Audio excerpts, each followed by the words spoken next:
আসসালামু আলাইকুম। সবুজ শ্যামল আমাদের এই বাংলাদেশ, কত না বৈচিত্র্যময় আমাদের এই বাংলাদেশ। কৃষি প্রধান এই বাংলাদেশ, ছড়িয়ে ছিটিয়ে রয়েছে আমাদের কৃষকদের ঘাম ঝরানো সোনালি ফসল চাষের জমিগুলো। সেইরূপই দেখতে পাচ্ছেন সকালবেলা মই নিয়ে, কাঁচি হাতে নিয়ে ছুটে চলছে সারাদিনের জন্য মাঠে কাজ করার জন্য। এটি হচ্ছে ফরিদপুর, পাবনা জেলা। কিষাণদের পাশাপাশি কৃষকের স্ত্রী, পুত্র, ছেলেমেয়েরা সবাই কিন্তু ইনভলভ থাকে কৃষিকাজের সাথে জড়িয়ে। সেইরূপই কৃষিকাজ করছে গৃহিণী, দেখতে পাচ্ছেন তার স্বামী জমিতে কাজ করতে গিয়েছেন, সে কিন্তু কিছু কাজ এগিয়ে রাখছে। ধানের চারা রোপণ থেকে শুরু করে সরিষা, সব কিছুতেই বাড়ির বড় কর্তা থেকে শুরু করে ছোট শিশু পর্যন্ত কিন্তু সবাই ব্যস্ততায় থাকে। দেখতে পাচ্ছেন একটি কিউট ছেলে তার মাকে সাহায্য করার জন্য এই খড়গুলো গুছিয়ে রেখেছিল। এখন বৃষ্টির দিন সেগুলোকে সরিয়ে নেওয়ার জন্য তার মায়ের সাথে কাজ করছে স্বতঃস্ফূর্তভাবে, এবং এইভাবেই আসলে দিন অতিবাহিত হয়ে থাকে। আমাদের গ্রামে যারা বসবাস করে থাকে তারা এই কৃষিকাজের সাথে সবসময় তারা ইনভলভ থাকে।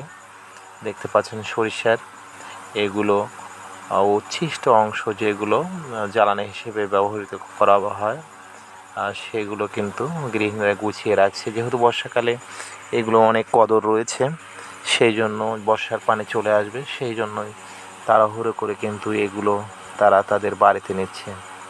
ওই সময় এগুলো নেওয়া তাদের পক্ষে সম্ভব হয়নি, সেগুলোকে মোটামুটি গুছিয়ে রেখেছিল।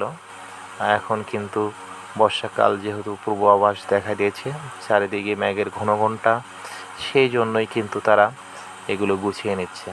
এবং যেদিকে দৃষ্টি যায় সেদিকেই কৃষকের পদচারণা। কৃষকরা কিন্তু কেউ বীজ নিয়ে যাচ্ছে, কেউ বীজতলা নিয়ে যাচ্ছে, এগুলো নিয়েই কিন্তু জমিতে রোপণ করে সন্ধ্যা হলেই আবার ফিরে আসে তাদের বাড়িতে। দেখতে পাচ্ছেন দলে দলে কিন্তু কৃষকরা কাজ সেরেই যে মাথায় কিছু না কিছু জিনিস নিয়েই তারা কিন্তু বাড়ি ফিরছে, মুখে ছেলে মেয়েদের, স্ত্রীদের মুখে হাসি ফোটানোর জন্য। কারণ মাটি আমাদের ফসল দিয়ে থাকে, এই জন্যই তারা কিন্তু কৃষিকাজের পাশাপাশি সেই জমি থেকেই নাই শাক সবজি, অন্য কোনো খাবারও তারা কিন্তু সংগ্রহ করে বাড়িতে নিয়ে আসে তাদের স্ত্রী পুত্রদের মুখে হাসি ফোটানোর জন্য। গৃহিণী যারা রয়েছে তারাও কিন্তু স্বতঃস্ফূর্তভাবে কাজ করছে, দেখতে পাচ্ছেন। এই জন্য একটা আনন্দের মেলবন্ধন, স্ত্রী, সন্তান সবাই মিলেই কিন্তু, মা মেয়ে মিলেই কিন্তু তারা কাজ করছে। এটি হচ্ছে আমাদের সচরাচর আমাদের আসলে দৃশ্য। যেদিকে দৃষ্টি যায় দেখতে পাচ্ছেন দলে দলেই কিন্তু তারা বিভিন্ন কাজ করছে।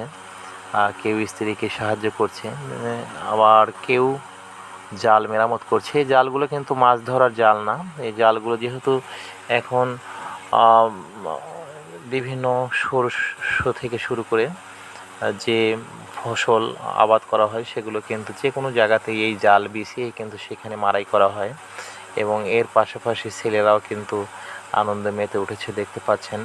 তারাও কিন্তু তাদের বাবা মার পাশেই তারা কাজ করছে। তারা কিন্তু একটু সময় পেলেই তারা ক্রিকেট, ফুটবল, বিভিন্ন খেলায় কিন্তু মাতোয়ারা হয়ে আছে, দেখতে পাচ্ছেন।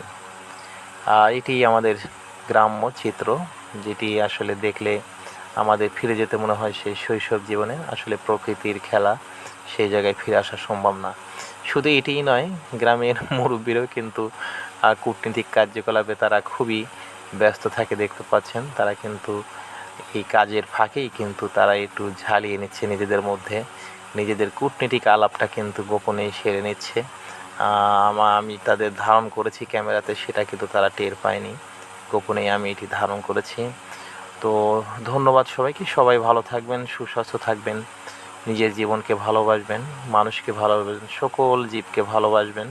তাহলেই ফিরে পাবো আমরা আমাদের সেই অতীতের সেই মেলবন্ধন, যেখানে মানুষের কোনো ভেদাভেদ থাকবে না। সকল ধর্মের মানুষের প্রতি ভালোবাসা থাকবে, সকল জীবের প্রতি ভালোবাসা থাকবে, এটি আমাদের কাম্য।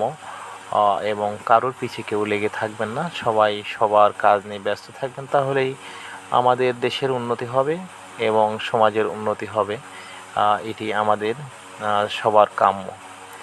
তো 5 ওয়াক্ত সবাই নামাজ পড়বেন এবং সময় পেলেই আপনারা মানুষের সাথে মিশবেন, মানুষের সাথে খোলামেলাভাবে কথা বলবেন, এটাই আমরা কামনা করি। ধন্যবাদ সবাইকে ভিডিওটি দেখার জন্য। আসসালামু আলাইকুম ওয়া রাহমাতুল্লাহি ওয়া বারাকাতুহু।